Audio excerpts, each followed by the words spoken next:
Welcome to today's video. In this video, I'm going to answer the question, do new builds hold their value better than resale homes? And if you stick around to the end, I'm going to share a little secret with you that you're not going to find anywhere else on the internet. So stay tuned and let's jump in.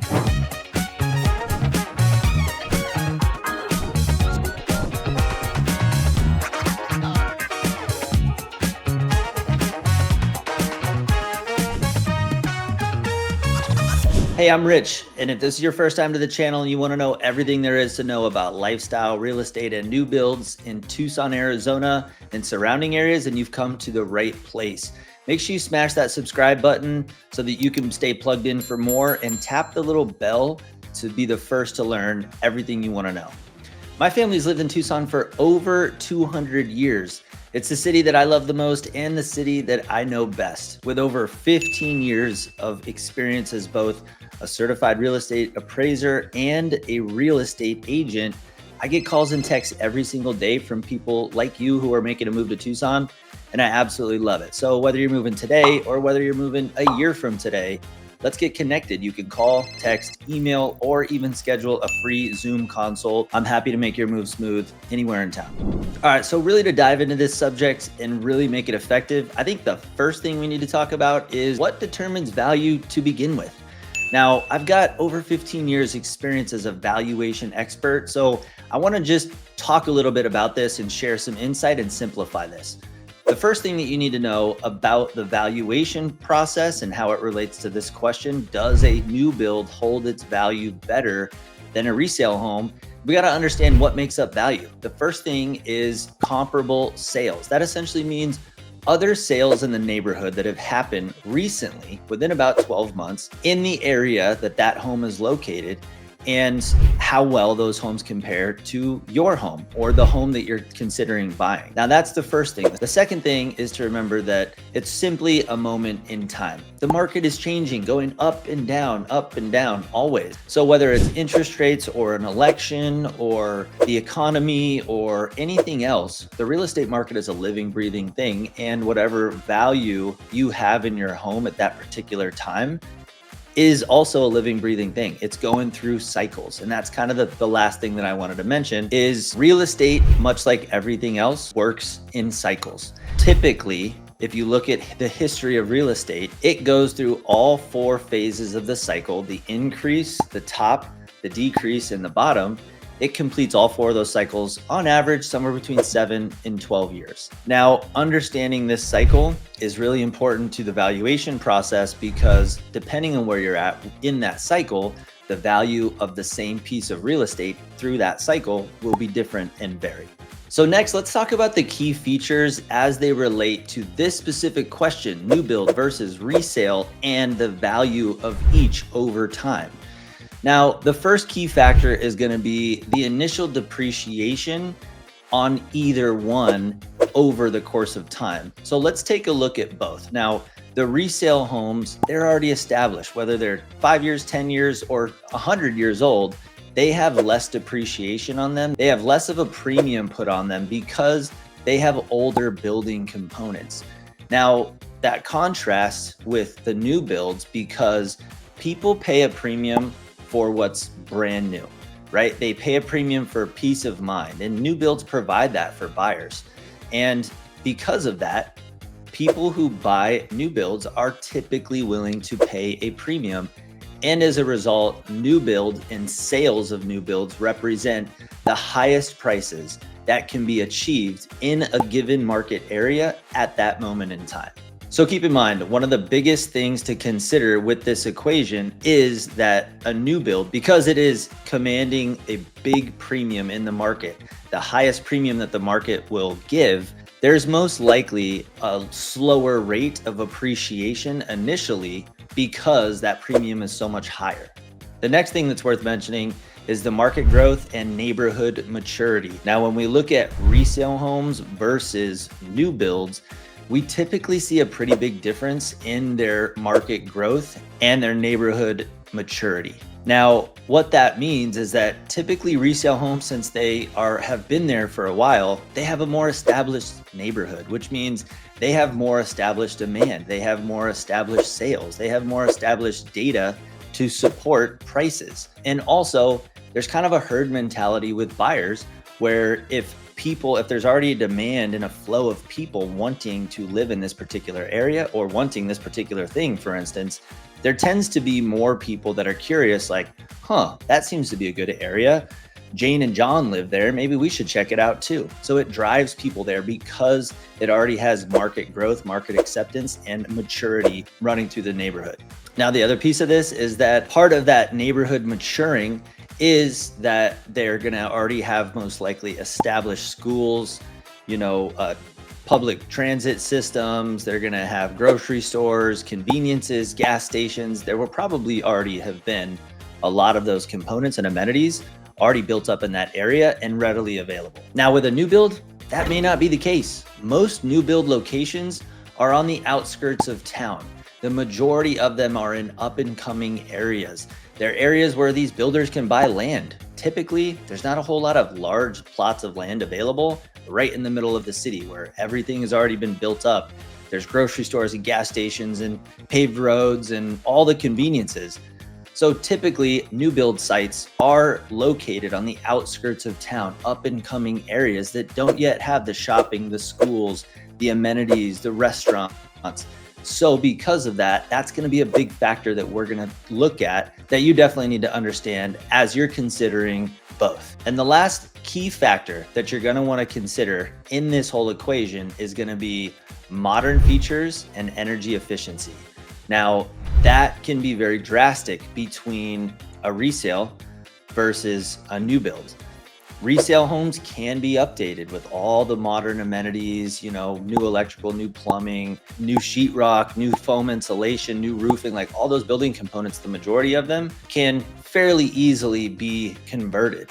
Now with a new build, by definition, since it's all new, everything's up to date. So that is definitely the other piece that you're gonna wanna pay attention to, because one's gonna come with a lot more maintenance over time if the components are older. The other one is going to have a lot more peace of mind, but because it's brand new, you're going to have a premium that it's paid ahead of time, and you're going to benefit from a lower monthly cost over the course of X amount of years in maintenance. So now let's jump into the data. First, we're going to take a look at the resale market. Over the past 5 years, resale homes in Tucson and their prices have stayed really consistent, and we've seen a lot of really positive growth overall. On average, the yearly appreciation for resale homes in Tucson have been between 8 and 11%. Now, you may not know this, but Tucson's real estate market has actually been one of the strongest markets in all of the US in the last 5 years. And that's mainly been driven by factors like stable population growth, strong demand, and pretty low housing inventory. Now, over the last 5 years, the Tucson real estate market for resale homes has experienced a significant bump in appreciation, especially if we look at what happened post-COVID. In 2021, for instance, we experienced a 25% annual appreciation over the Tucson market, which is just like crazy. I remember working during that time and it was insane. You couldn't, if you had a listing on the market, wouldn't be on the market long, and you were, as an agent, you were presenting 5, 10. I mean, I had 27 offers that I presented to a seller one time. Just a complete like head blow up moment because it's a lot of information, but the market during that time was absolutely bonkers. And this was mainly in result because the demand for homes was so high. A lot of it was driven by the interest rates at the time that had been pushed to a low level that had never been recorded in history, and supply was also very low. So you had demand that was super high, supply that was super low, and that gap in between, that gap was the craziness that ensued post-COVID for real estate sales. Now, even with that taken into account, in Tucson for a resale home, the average appreciation over time has been about 9 to 11% annually. That consistent growth over time has made Tucson one of the premier locations for people looking to buy a home and keep it, retain it long term. Now, over that same 5-year period, let's take a look at new builds. The new build sector in Tucson has experienced a similar increase in appreciation over the last 5 years. Now, when you compare it to resale, the average appreciation over the last 5 years for a new build has been between 8 and 10%. So a little bit lower, but still considered very strong.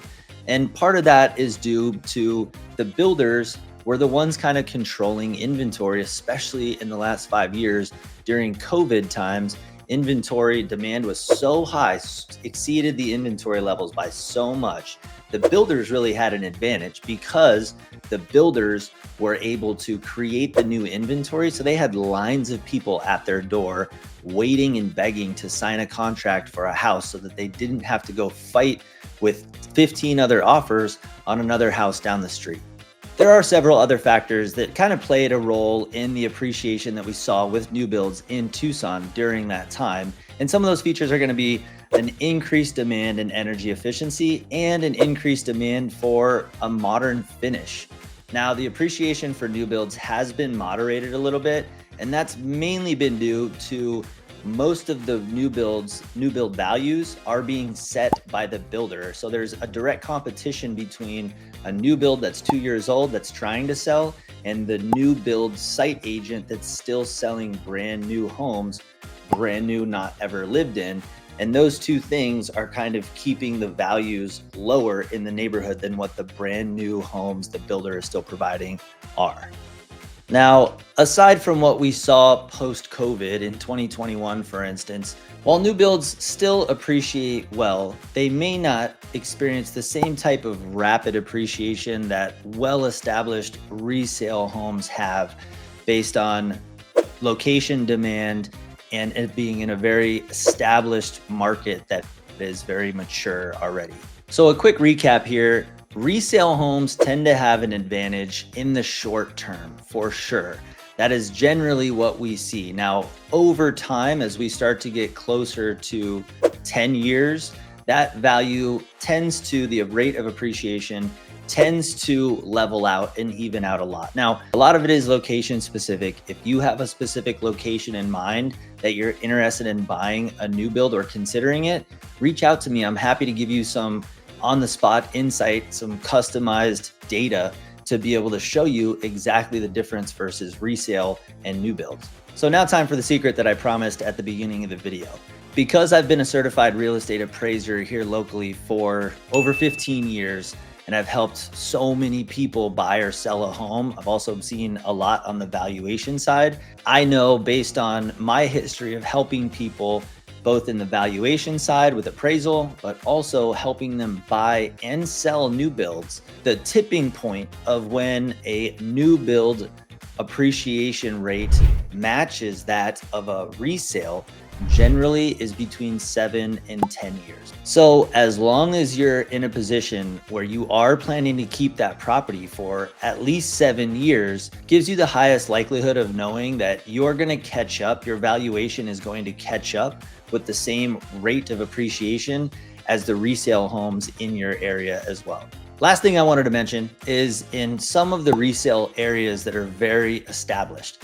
If there's a new build community that's near that or located within that, that could be an example of somewhere where you might not see new build appreciation and value catch up with the resale values as quickly as they may in areas where the new build site is gentrifying and being built up and growing super rapid. If there is a rapid increase in a particular area where you've got several different builders coming in, you've got grocery stores, retail, lots of construction development, they're widening roads, bringing in freeways. That's an example of where new construction is likely going to outpace what the resale homes are doing in that area. There you have it. Now you have all the info you need to make the decision, resale or new build. Let me know in the comments which one you're picking.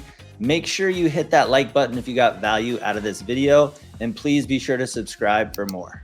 As is tradition around here, I like to end these videos with a little bit of inspiration. And so today I've got a quote for you, and it goes like this: life becomes harder by believing that it should be easy. So let that resonate. Be a warrior. Be prepared to push through the hard in life because that's going to set you up for success. And remember, whether you're moving today or a year from today, let's get connected. You can call, text, email, or schedule a free Zoom consult. Until next time, I hope you enjoyed this video and we hope to see you around the neighborhood.